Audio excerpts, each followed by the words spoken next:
Welcome back to the final day of How to Be a Mental Health Advocate. If you took part in our challenge yesterday, then please do upload your photo to our website or tell us about it in the comments below.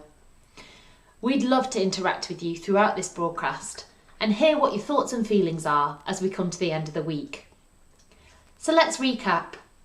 Day 1 saw us think about the importance of learning the basics when it comes to mental health. Day 2, we thought about how we might invest in our own mental health and advocate for what we need. Yesterday, we focused on the power of sharing our stories and how we might engage others. What are some of the things you're taking away from these broadcasts so far? Whose stories have stuck with you, and in what ways are you feeling inspired? Please do comment below. And that brings us to today. We're thinking about what our roles might be and how might we best use our skills, set goals and dream big to act and advocate for mental health. Whatever you do in life, you'll be interacting with others, whether that's as an employer or an employee, a neighbour, student or a friend.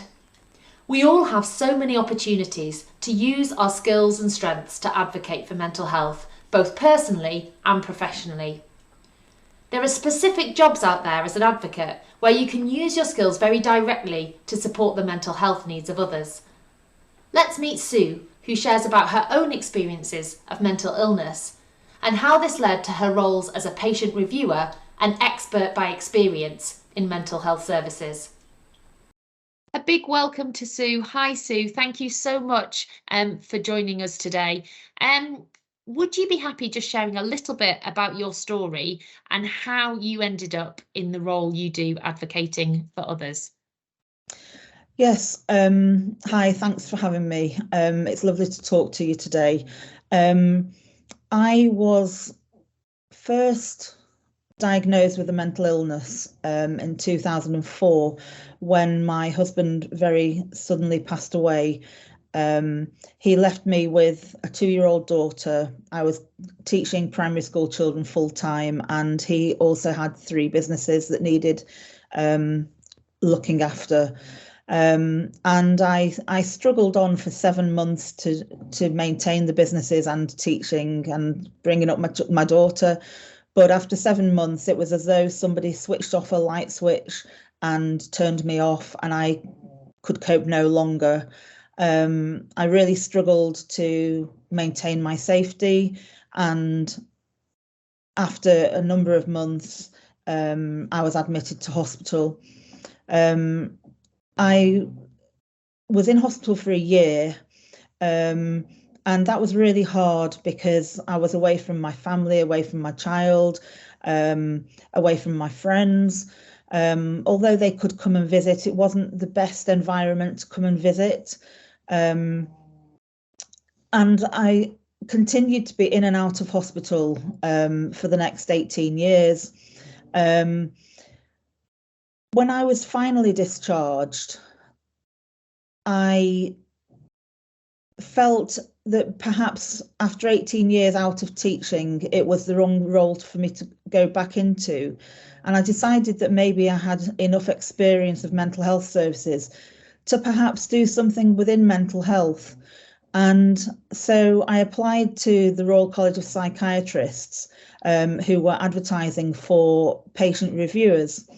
And the role of a patient reviewer is to go into mental health hospitals as a team and to talk to patients and carers and staff about the service that they're involved in. My role as an ex-patient was to talk to the service users. In fact, it's a role I still do now, 7 years on. I talk to service users about what's going well, what's not going so well, how could we improve services, how could we make things better for them. Small things like being able to access a telephone, to have contact with their family and friends, being able to go on leave with their family. We talk about things like that to see where we can move their lives forward. I also work for Elysium Healthcare, And I do a very similar job with them, where I talk to patients and service users and carers, carers being family and friends, about how we can improve services.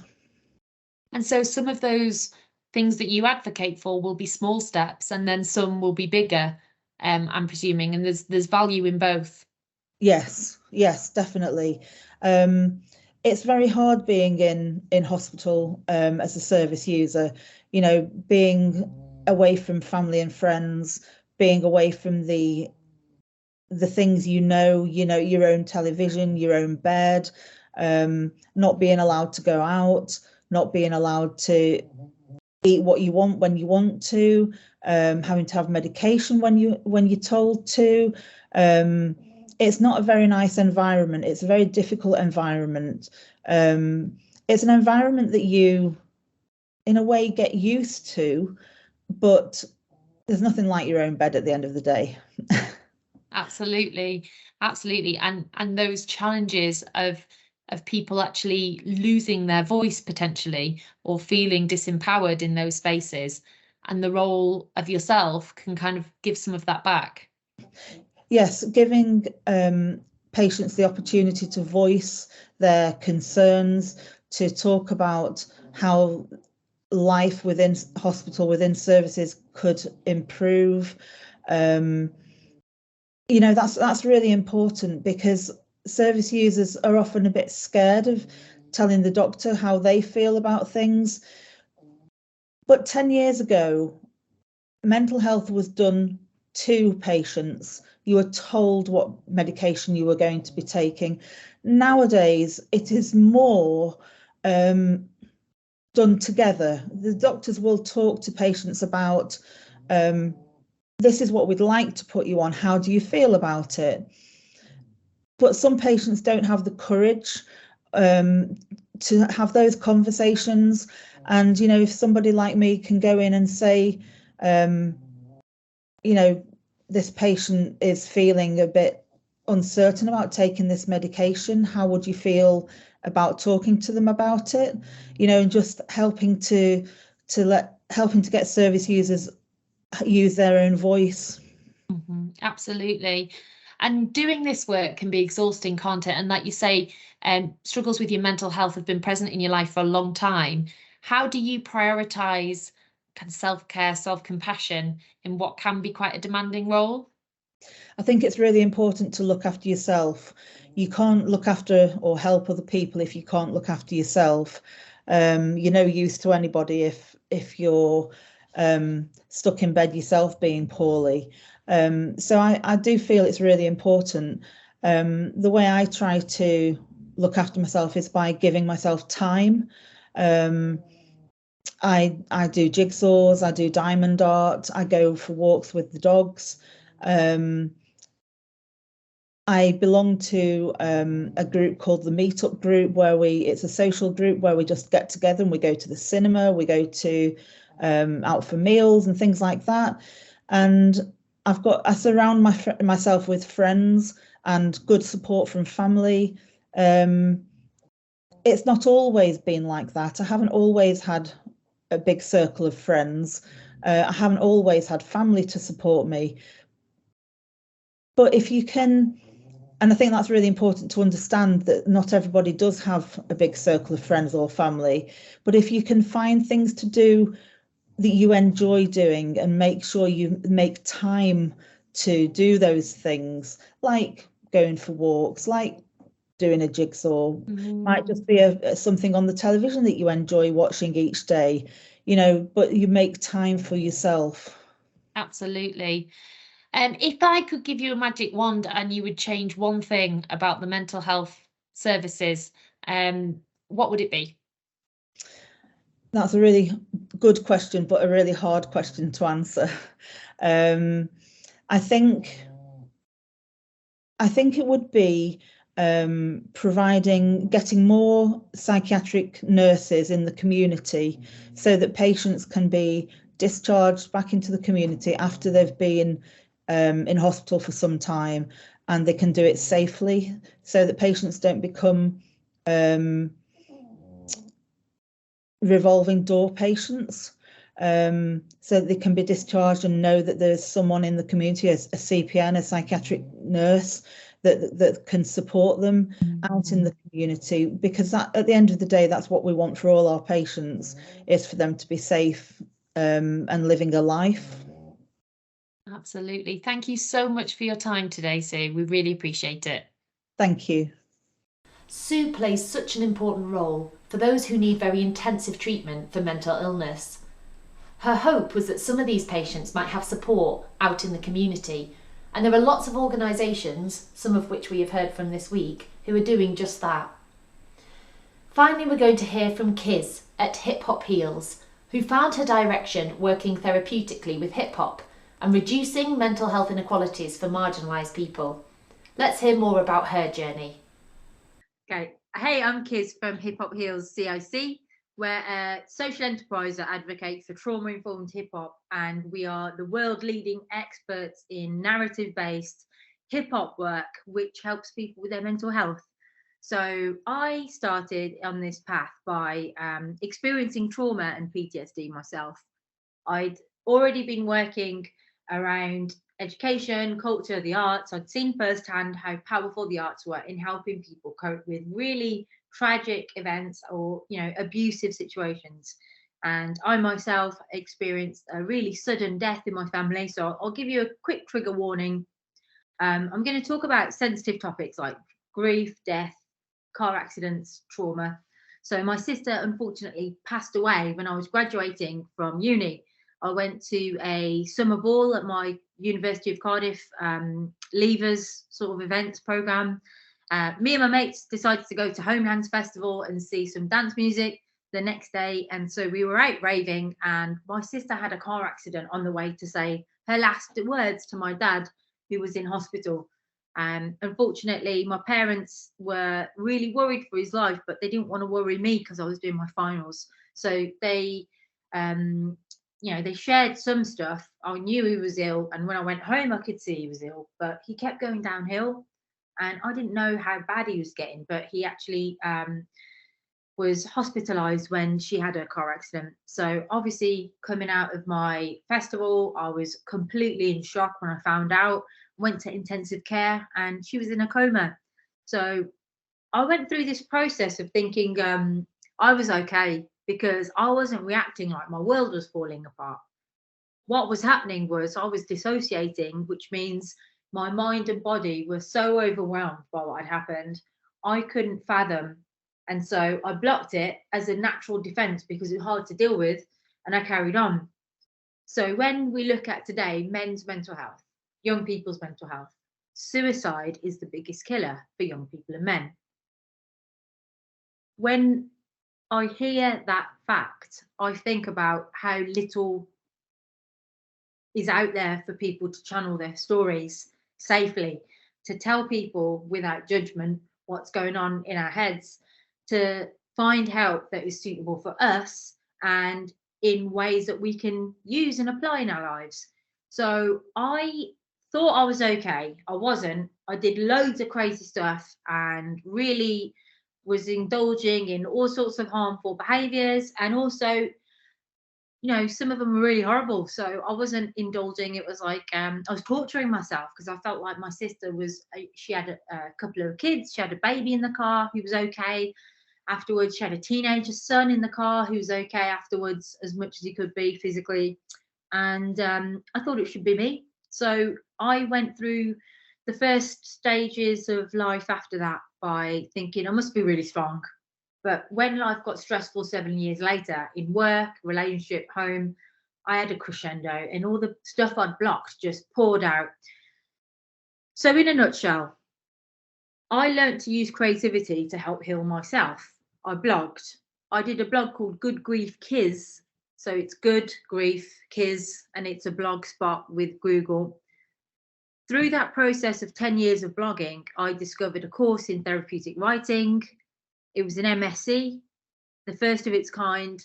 And looking at writing material to do with people for well-being, I thought about my love of jungle, drum and bass, reggae, hip-hop, UK hip-hop. So I thought my mates wouldn't really do poetry therapy. if I changed it to hip hop or drum and bass bars, I could get my mates interested in this. And I saw my friends suffering. I saw people around me not relating to mental health services. And that's how I wanted to package what I was doing and what I was learning to suit people like me. So trauma-informed hip hop is something that I've selfishly created for myself because I can see what works for me, and now I want to share it. I use the music of hip hop to calm the brain and the overwhelmed nervous system, and I use repetitive rhythmic rap lyrics to help people to channel complex stories and emotions in a safe container, because rhythm, repetition, and order and structure can help alleviate some unpredictability and chaos that comes with being traumatized. So I advocate for mental health by training people in trauma-informed hip hop. I won 24K in funding while I was ill with a PTSD relapse. The pandemic closed down all my programs, even though I started Hip Hop Heals as a project in 2012, 10 years ago. I actually registered it as a legal company in 2021, but we had the pandemic, so I had to pivot to a podcast. And the podcast now interviews hip hop therapists, rappers, asks how they use bars, writing, hip hop culture for their mental health and well-being. I take the golden nuggets, use them in my workshops and programs, and I train community leaders, art therapists, social workers, community professionals regarding what works straight from the horse's mouth. And surprise, surprise, the hip hop therapists are men, Black men, young people. There's social entrepreneurs and social scientists who are also hip hop therapists and rappers. So all of these people with all this body of knowledge of what works are featured in my training programs, and I've set up the world's first trauma-informed hip hop academy. So I'm really chuffed about that. We've got an evaluators report, which was externally done, showing that we had a really high score regarding whether people would recommend our work. So 8 out of 4 people, which is really high. And the barriers that we want to break down are around the fact that people know what is good for them. We know what works for us. So in policy and health systems, the commissioners need to be listening to us and directing money where we're actually going to find it useful. Stories are what make hip hop. Rap is all about life experiences and autobiographical accounts of poverty, gang life, the ghetto, but also emotional trauma and relationships and what works for somebody, what people wish they would remember to steer away from their future selves. So people write raps as like letters to themselves and reminders for lessons that they've learned. So they broadcast these wisdoms. We need to be listening. You can get involved in our work by looking at the Hip Hop Heals website, which is hiphophealsuk.org. We've got a podcast called Glow with the Flow, which is all one word. And our YouTube channel has the moving image footage of our podcasts from our Zoom calls, so you can watch them there. And then we've actually devised like a monthly webinar program where counsellors, youth workers, people interested in rap or drum and bass can look at the expertise that are floating around and then start to apply them in their own work. We've also got a subscription to our website where you can keep up to date, and our social media handle is at Hip Hop Heals UK. So I'm Kiz Manley, and I wish you the very best in your work and your life ahead of you, and good luck with all your university career. I find Kiz's story so moving, and from this place of real trauma, she's found herself needing creativity to help her heal. Now she advocates and supports others in that space. After exploring what's important to you and how you want to show up as part of this movement, it's time to actually make those connections and jump in with what feels right for you. You'll remember the social change ecosystem map in your workbook today. Look back at the roles you most identified with, and then think about what this might look like in practice for you. If you felt like you're a frontline responder, then you might want to volunteer with Childline. A storyteller? Start journaling. If you identified as a guide, then maybe volunteer as a mentor with Citywise or become a student mental health ambassador at university. Or maybe you felt like you're a disruptor and can start a petition or join a protest. If you're watching live, then please do share in the comments below. Completing this course is obviously just the beginning. Sometimes the smallest steps make the biggest impact. From having an honest conversation to writing to your MP or sharing your story on social media, don't doubt that you can make a difference, starting from now. Your final challenge is to take one of those goals you identified today and plan your first step to make it more likely to happen. Write it down in the comments below as part of your commitment to take this step into the world of mental health advocacy. Thank you so much for joining us this week and being part of How to Be a Mental Health Advocate.